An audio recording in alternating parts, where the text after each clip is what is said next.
लेकिन कमोडिटीज़ की शुरुआत कैसी होगी, ओपनिंग से पहले क्या इंडिकेशंस हैं, इसके लिए सीधे चलते हैं मृत्युंजय के पास। Over to Mrityunjay. शुक्रिया दीपाली। और कमोडिटी मार्केट की बात करें तो अंतर्राष्ट्रीय बाजार से बुलियन मार्केट के लिए अच्छे संकेत नहीं है, दबाव है और 1322 का लेवल अंतर्राष्ट्रीय बाजार में गोल्ड में देखने को मिल रहा है और चांदी का भाव भी दबाव में है क्योंकि येन के मुकाबले डॉलर में मजबूती आई है। इसने बुलियन मार्केट के सेंटीमेंट को कमज़ोर किया है। 10 ईयर यूएस का जो ट्रेजरी यील्ड है वो 3 महीने की ऊंचाई पर है और यूएस में पर कैपिटा इनकम में रिकॉर्ड बढ़ोतरी हुई है। तो कुछ संकेत बुलियन मार्केट के लिए और भी निगेटिव आए हैं क्योंकि जब भी अमेरिका में आर्थिक आंकड़े बेहतर होते हैं तो सुरक्षित निवेश के तौर पर गोल्ड की डिमांड घटती है और यूएस में दरें बढ़ने की संभावना बढ़ जाती है और यही वजह है कि मार्केट दबाव में है। इसके अलावा अगर बात करें क्रूड की तो क्रूड में रिकवरी आई है, 45 के आसपास है WTI क्रूड, ब्रेंट का भाव 47 के करीब है।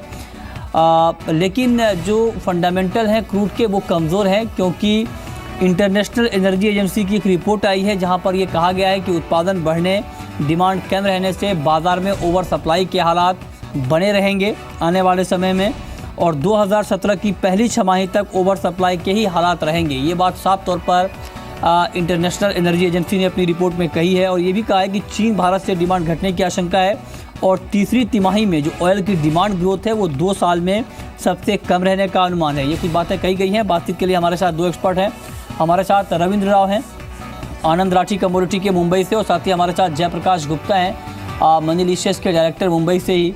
आप दोनों एक्सपर्ट का बहुत बहुत स्वागत है कार्यक्रम में।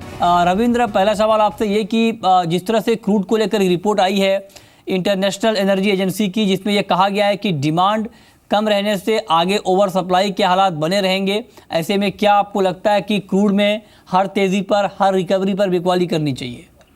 Good morning Mrityunjay. जी हाँ, अगर हम ओवरऑल क्रूड की मार्केट देखें तो सप्लाई ग्लिड की वरीज अभी भी है। शॉर्ट टर्म में थोड़ा सा पॉजिटिवनेस लग रहा था, इसलिए हम पिछले वीक में थोड़ा सा पॉजिटिव थे 3200 के टारगेट के लिए। उसके पास आकर मार्केट वहां से फिर से पलटा है। तो मेरे हिसाब से ओपेक की मीटिंग जो है वो काफी इंपॉर्टेंट होगी अभी ट्रेडिंग के लिए। तो मेरे हिसाब से एक रेंज मूव रहेगा, ऊपर में से $47-48 और नीचे में $44 से $43 का रेंज रहेगा। जब तक ओपेक मीटिंग से कोई मेजर कंक्लूजन नहीं आता है तब तक रेंज में रहेगा। लेकिन अगर ओपेक मीटिंग में कुछ हुआ नहीं तो फिर हो सकता है कि एक बार फिर से इसमें सेलिंग प्रेशर आए। तो ओवरऑल लुकिंग एट द सब डिमांड सप्लाई सिनेरियो अभी भी क्रूड बेरिश है, but I would wait for the OPEC meeting to conclude. Till then एक रेंज में ट्रेडिंग करेगा। MCX की बात करें तो MCX में अराउंड 3200 से लेकर 2900 का रेंज रहेगा। ठीक है। जयप्रकाश, आपका कमेंट क्या होगा क्रूड को लेकर? क्या आप रविंद्र से एग्री करते हैं या फिर आपको आपकी क्रूड को लेकर कुछ अलग राय है?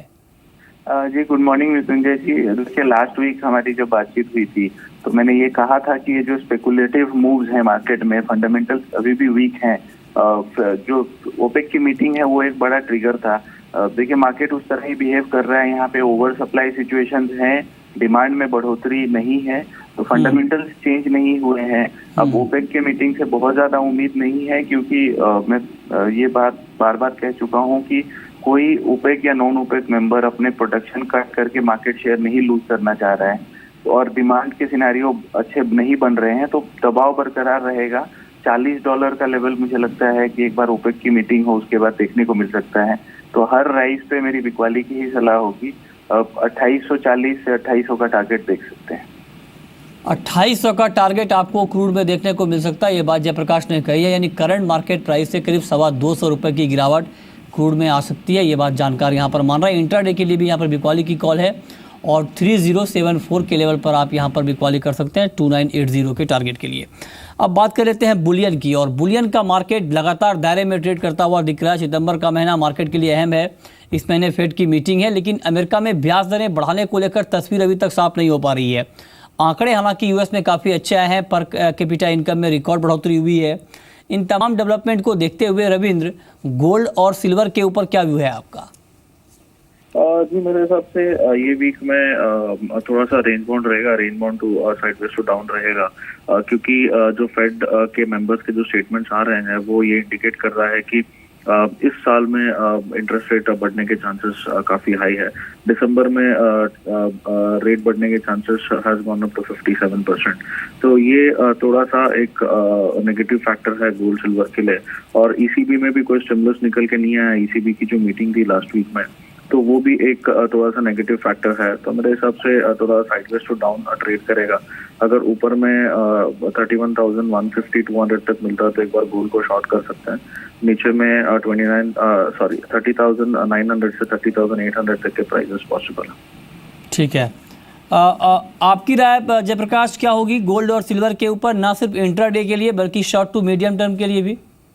देखिए मिथुन जी, शॉर्ट टू मीडियम टर्म के लिए मैं बुलिश हूँ गोल्ड पे, क्योंकि देखिए दो ट्रिगर हैं। एक जिस हिसाब से ग्लोबल ग्रोथ होने की आशंकाएं हैं, दूसरी तरफ से ईसीबी के तरफ से जब जो स्टिमुलस अनाउंस नहीं हुआ वो और ब्रेक्जिट का एक जो खतरा है वो हमेशा मार्केट पे बरकरार है।